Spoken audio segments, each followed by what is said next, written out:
Seja muito bem-vindo a mais um Steel Talks. E hoje eu estou aqui com ninguém mais, ninguém menos que Roberto Justus, CEO do Grupo Steel Corp. Tudo bem, Roberto? Tudo ótimo, tudo bom. Seja muito bem-vindo. E eu preparei aqui algumas perguntas, sei que é de improviso, mas que você funciona muito bem no improviso, então a gente vai fazer esse teste hoje. A primeira pergunta é um pouco sobre a tua jornada, né? Você é um dos grandes empreendedores desse país e você sabe melhor do que ninguém o quanto é difícil empreender no Brasil. Queria saber um pouco dessa tua trajetória de sucesso, quais foram os maiores aprendizados que você teve durante o teu percurso, a tua carreira? Essa seria falar em aprendizado, né? Quais foram os meus maiores aprendizados numa entrevista é pouco, né? Porque é tanta coisa, são quase 4 décadas de carreira já, né? Até mais de 4 décadas já, comecei com 20 e poucos anos, depois da faculdade, mas você falou muito bem, quer dizer, o Brasil sempre foi, infelizmente, um ambiente hostil para o empreendedorismo, né?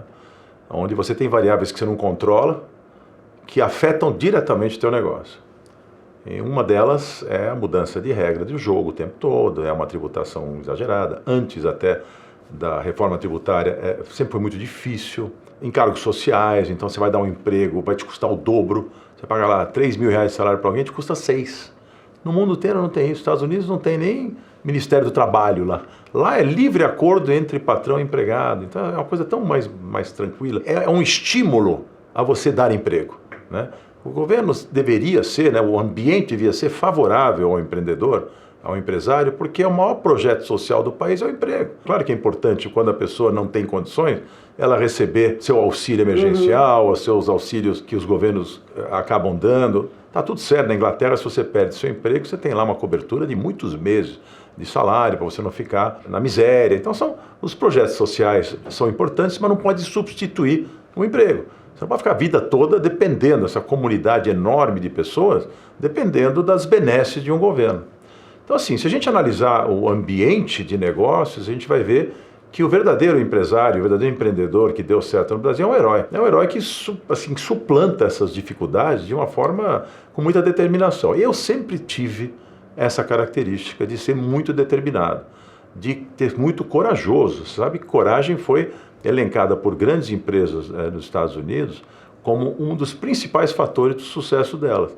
Coragem de empreender é uma delas, coragem de lançar um produto, de enfrentar o mercado, de competir com a concorrência, de arriscar capital. Você tem uma série de vertentes aí que você tem que ter coragem para você poder dar sucesso. Eu nunca vi nada acontecer sem alguém ter a coragem de querer enfrentar os desafios de peito aberto. Claro que tomando todos os cuidados, com todas as análises bem feitas, bem fundamentadas, mas é complexo. Então, respondendo a tua pergunta, eu tive sempre essa vontade de empreender. Eu empreendi e fiquei focado num único tipo de negócio durante muito tempo, que foi a comunicação e a publicidade. Cheguei ao topo dessa carreira, fiquei por quase 2 décadas liderando um mercado super competitivo. E quando isso acabou, eu resolvi que eu vou empreender em outras coisas. E aí paramos por enquanto por aqui. Você é sócio investidor de várias empresas, mas tomou uma decisão a essa altura de ser CEO aqui do Grupo Steel Corp. Então eu queria saber duas decisões. Por que voltar a ser executivo e por que, dentre tantos empreendimentos que você faz parte, você escolheu esse para ser o seu filho favorito? Quando eu saí do negócio que eu escolhi para ser o negócio da minha vida na época, e aí focado nesse, apesar de todas as oportunidades que eu tive, eu resolvi ficar lá.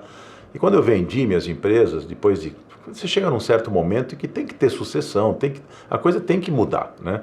Eu ia respirar novos ares. Estava realizado já como empresário, realizado financeiramente, mas precisava de buscar outros desafios. Quando isso aconteceu, eu estava completando 60 anos, então 61 anos. Então eu falei, eu não vou parar. Ano passado, né? Quisera eu. Eu pensei assim, não dá para parar. Sou um cara que sim, eu preciso ter o desafio de produzir algo o tempo todo. Não consigo imaginar minha vida aposentada. Então a palavra me assustava muito, né? Então eu resolvi empreender Aí eu defendi a tese de que no dia a dia eu já não seria mais tão útil, porque teria gente mais jovem, muito melhor preparada para fazer o que a gente chama de micromanagement, que é tocar o dia a dia de uma empresa de uma forma talvez mais eficiente. Então que eu ficasse no conselho usando muito do meu know-how de empresário e o meu know-how de relacionamento para poder fazer com que essas empresas pudessem crescer com a minha consultoria e eu podia ficar só no conselho, o que me tirava do maçante dia a dia, que eu fui escravo de agenda por toda a minha vida. E aí isso funcionou bem. Nos primeiros anos eu montei alguns negócios na área financeira, são 4 empresas na área financeira, montei na área de tecnologia. Então, sou sócio dessas empresas, estou no conselho, aconselhando os caras. Então, é muito bom, fico on demand, né? Ou seja, se precisam de mim, me chamam. Quando eu deparei com uma oportunidade, por acaso, de uma empresa que queria que eu contratasse seus serviços para alguma obra, alguma reforma, e eu já tinha ouvido falar dos sistemas que se usam no mundo todo, mas nunca tinha visto uma empresa relevante no Brasil, apesar de ter uma empresa que é uma concorrente nossa, que já tinha entrado nesse meio da construção industrializada, mas quase os outros players eram todos muito pequenos, e eu comecei a querer entender, curioso como eu sou, por que um mercado com tanta importância, que representa junto com toda a indústria, não, às vezes as pessoas confundem, eu já falei isso antes, essa nossa indústria da construção civil, ela representa 23% do PIB, que dá mais ou menos 2,3 trilhões de reais, que é 10 trilhões ao nosso PIB. Só que isso é toda a indústria, que eu digo, não só as construtoras, não só obras, isso tem a empresa que fabrica tinta, a empresa o parafuso, então tem toda a indústria que está relacionada a esse mercado, movimenta esse gigantesco valor. Mas um movimento desse emprega quase 8 milhões de pessoas, é gente pra caramba, entendeu? Então assim, é um setor importantíssimo que ficou no passado, que não, claro, os processos melhoraram, as coisas, mas não se compara com o que se faz nos mesmos setores fora do Brasil, nos Estados Unidos, na Europa, na Ásia. Então, a industrialização da construção veio para facilitar a vida das construtoras e do mercado de construção como um todo, inclusive no suprimento desse grande problema que é a mão de obra, que acabou sendo um problema dramático no Brasil, né? Então, tem uma série de vantagens, e aí eu comecei a olhar isso e falei, isso pode ser um grande negócio. Agora, uma startup desse nível, uma startup que vai enfrentar um mercado desse tamanho, eu não posso deixar ela sozinha. Então, apesar de eu não ser engenheiro e não ter expertise nessa área, eu me cerquei de todos os experts, tanto de construção quanto de steel frame, e trouxe eles para uma operação que hoje tem mais de 250 funcionários e que está aí pavimentando um caminho audacioso. Mas é o que me deixou com muita vontade de voltar a ser CEO, que achei que eu podia ajudar, apesar da liberdade para os presidentes das unidades, para os diretores, para todos eles, inclusive para você na direção de marketing. Eu acho que vocês têm essa autonomia, mas sempre sob o comando e a segurança de ter um empresário experiente em cima, como CEO da empresa, comandando essa orquestra da melhor forma possível. Achei que nesse negócio eu queria estar presente. É um investimento grande, é um projeto muito ambicioso, então a minha presença eu acho que pode ajudar bastante. O grupo é formado por 4 empresas, né? 4 unidades de negócio, né? A construtora, Steel Corp, a Tecnoframe, que é a fábrica, Steel Academy, que é responsável pela capacitação, né, de mão de obra, e aí Steel Bank. Eu queria entender um pouco mais qual foi a lógica por trás dessa formação inicial para dar início à operação do grupo. É fácil de explicar e na minha opinião, faz todo sentido. Em primeiro lugar, você monta uma construtora industrializada. Significa o quê? Você tem a construtora que chama Steel Corp, Steel Frame Construction. Você faz obras industrializadas. Aí você precisa do quê? Uma fábrica. Nós fomos buscar aquela que era considerada uma das melhores fábricas do Brasil, apesar de não muito grande, mas que tinha os melhores profissionais, já tinha equipamentos suficientes que a gente pudesse, do D0, já poder estar operando uma unidade fabril. Essa era a Tecnoframe. Então, a partir daí já tenho a construtora e tenho a fábrica para preencher essa lacuna importantíssima, que é poder produzir o máximo possível. Só para deixar para as pessoas que estão nos ouvindo agora, como curiosidade, a nossa intenção, dependendo do tipo de obra, é chegar acima de 70% de industrialização. Nós estamos perto ainda de 40%, 35%, 40%, não chegamos lá ainda. Mas já é bastante. Uma vez que você tem quase 40% da obra feita dentro do ambiente controlado da fábrica, e você vai lá montar na obra como se fosse um Lego, já é um avanço tecnológico enorme, gigantesco, e de timing, de tempo, de tudo. Além de todas as outras vantagens desse tipo de construção, o tempo é um fator considerável na melhoria do desempenho dos negócios, dos clientes que usam esse sistema. Porque você receber uma obra a metade do tempo da obra convencional, muda completamente até o resultado do seu negócio. Então, a fábrica se justificou porque se eu ter uma consultora industrializada, eu estudo a fábrica. Em seguida, o outro grande problema que eu já mencionei no começo da entrevista, que é o problema da mão de obra no Brasil. O filho do pedreiro não quer mais ser pedreiro. Ele quer ser Uber, ele quer se formar em engenharia. O pedreiro trabalhou duro na vida dele para formar um filho na faculdade. Então eles não querem mais seguir esse tipo de... Tanto que a idade média do nível de mão de obra no Brasil subiu para cima de 40 e pouco, 45 anos. Não era mais jovem. Né? Então o pessoal está com dificuldade, as consultoras, de manter uma mão de obra e principalmente mão de obra qualificada. Está difícil. Então isso é uma coisa. A nossa obra exige menos da metade das pessoas. Então o que você fazia com 200 funcionários, a gente faz com 50, muito menos da metade. Porque sai o pedreiro e entra o montador. E aí o que eu precisava fazer para isso? Nós precisamos ter a responsabilidade de entender que esse gargalo nós não podíamos enfrentar se nós criamos uma empresa que vai produzir com tanta rapidez e com tanta eficiência a industrialização da construção. E cadê a mão de obra para depois fazer a montagem disso e a entrega disso? Cadê o delivery? Então nós precisamos fazer uma universidade corporativa, que é a nossa unidade, que é a Steel Academy, para formar, nós que pretendemos formar esse ano 4.000 pessoas.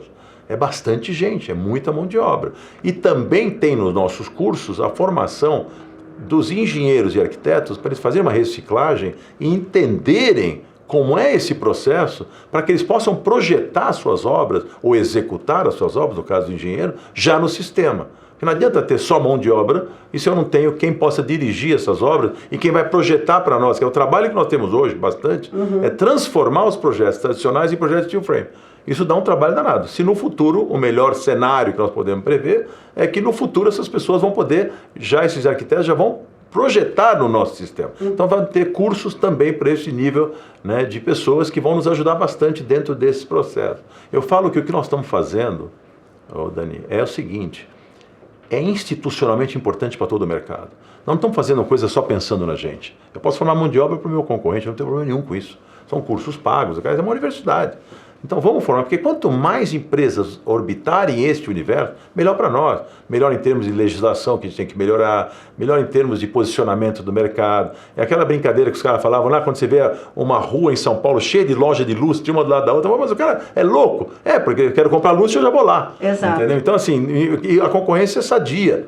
Eu não tenho nenhum receio de concorrência, pelo contrário, eu torço para que outros empresários se animem de entrar nesse mesmo segmento e que a gente transforme o Brasil em uma terra das oportunidades das obras industrializadas dos mais variados tipos. Tem gente que faz wood frame, que é madeira, nós fazemos o aço, que é o light steel frame. Cada um vai escolher o seu tipo de estrutura, mas que possa ter outras pessoas fazendo. A academia tem um pouco esse intuito de formar mão de obra para o mercado como um todo, não só para nós. E eu entrando nesse mercado, que tem uma visibilidade razoável, eu acho que eu posso ser esse porta-voz, tá ajudando. Tem gente do mercado que fala, que bom que você entrou, que é uma voz mais pesada, defendendo esse sistema, coisa que no passado a gente não tinha. Então convido a gente, você sabe muito bem disso, porque é a tua área que coordena isso, em feiras, em eventos, e querem levar nossa palestra, não sei o quê. E a gente tem feito o que a gente pode para estar presente nesses momentos onde nós estamos fazendo, entre aspas, até uma ajuda a todo o mercado e não só a nós. E por último, o banco, né, que é a Steel Bank. A Steel Bank foi uma oportunidade, virou uma FDIC agora, onde nós temos uma operação que financia, por exemplo, fornecedores, pode financiar depois, mais para frente também, os compradores, clientes de obras, das nossas obras, dos nossos produtos. Então, assim, tem uma série de aspectos financeiros interessantes, de oportunidade, no nosso segmento, que a Steel Bank está operando. Ela é uma operação que está crescendo bastante, temos um sócio muito competente, que é o Marcelo Peruzzi, tocando essa operação, e a gente tem muito ânimo de que isso vai ajudar bastante o ecossistema a progredir. Então é muito legal. Podemos até amanhã financiar curso para o nosso Steel Academy. Então tem vários vertentes interessantes que a Steel Bank pode operar. Perfeito. E eu tenho a sensação que você não vai parar por aí. Então, não sei o que a gente já pode contar, mas eu já ouvi falar de alguns outros projetos, algumas outras unidades de negócio para a gente expandir ainda mais, obviamente com sinergia, né, com o que a gente já vem fazendo. Mas aí, se puder pelo menos ter um spoiler, eu ia adorar dar esse furo de reportagem. Eu dou spoiler porque, como esse podcast é nosso mesmo, então se fosse um jornalista, talvez eu não desse o mesmo spoiler para ele. Mas, brincadeiras à parte, é o seguinte: um grande desafio para nós era, porque existe toda uma resistência enraizada no mercado em relação a tudo que é novo, né? Saiu da zona de conforto, as pessoas têm um pouco de, não, veja bem, não é bem isso, não, é caro, é isso, é aquilo, não funciona. Então sempre tem essa resistência, esse preconceito, que é ruim. Porque preconceito já é um conceito concebido antes do que deveria, porque as pessoas nem sabem o que estão falando, já estão com preconceito. Então é uma palavra ruim em todos os sentidos. E existe dentro desse preconceito uma máxima de que nós somos caros, né? E realmente lá no passado o aço sempre foi mais caro do que o tijolo. Não dá, é só pensar, né? E qual é mais resistência, né? Então, o que aconteceu? O preço do aço caiu muito em virtude de vários fenômenos. Um deles é a entrada da China no mercado mundial de aço. Então isso ajudou a baixar todos os preços do mundo todo. Então tem vários aspectos. E a construção civil, o metro quadrado, subiu muito pós-pandemia. Então os materiais de construção subiram. Então a coisa se equilibrou. Acabou esse discurso. Então nossos preços são muito parecidos. E outra, a tecnologia trouxe algumas vantagens. A gente gastava quase 50 quilos ou 40 e poucos quilos de aço por metro quadrado de construção. Hoje a gente está gastando 19, 20, 21, 22. Então já caiu quase pela metade. Então também o volume de aço para manter o mesmo grau de segurança, tranquilo e tal, mas é muito menos em virtude da tecnologia, dos encaixes. Aí eu não vou saber explicar tecnicamente exatamente o porquê, mas é interessante ver que na composição de preços também ajudou a trazer o nosso produto para ser, o nosso sistema ser mais competitivo. E aí vem o grande desafio, e aí vem o spoiler, que é o seguinte: como trazer isso para a construção popular? Porque no médio e no alto padrão nós já estamos super competitivos. Super. Para construção corporativa, o metro quadrado nosso é igual ao metro quadrado da construção civil tradicional. E como é que faz? Eu preciso construir casas populares, eu preciso entrar na Minha Casa Minha Vida, eu preciso construir... Então tem até um padrão um pouquinho acima da Minha Casa Minha Vida, mas que o metro quadrado seja muito competitivo e tal. A gente conseguiu chegar. Só que eu acho que assim, o volume dessa oportunidade é tão grande que nós estamos indo para uma segunda fábrica. É impossível, na nossa fábrica atual, que ela tem apenas, não fez nem 6 meses de vida ainda, ela já está tomada, graças a Deus, graças a esse volume, essa aceitação que o mercado teve com a gente, e a gente vai fazer uma segunda fábrica só para operar as casas populares e esse tipo de produto modular, que vai ser muito interessante para nós. Uma fábrica, inclusive, fisicamente maior do que a nossa fábrica atual. Esse é um projeto muito importante que pode aí dobrar ou triplicar o nosso negócio em um curto espaço de tempo. Até porque vai ao encontro do grande déficit que a gente tem na habitação no Brasil. É um déficit habitacional gigantesco no Brasil. Acho que acaba tendo, para a gente é um ótimo negócio. E resolve por um monte conta de outros diferenciais, né, do método construtivo, que eu vou aproveitar para emendar nessa pergunta, porque tem muitos mitos, né? Em relação à agilidade, em relação à sustentabilidade, você falou um pouco de custo, durabilidade.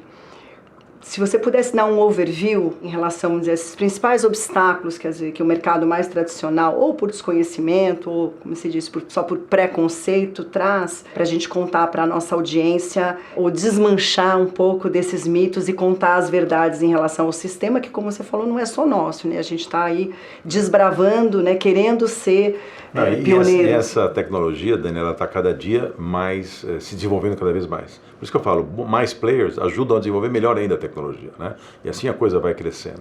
Então, alguns dos mitos que a gente está quebrando, e algumas coisas. Primeiras vantagens de uma parede de light frame versus uma parede de alvenaria.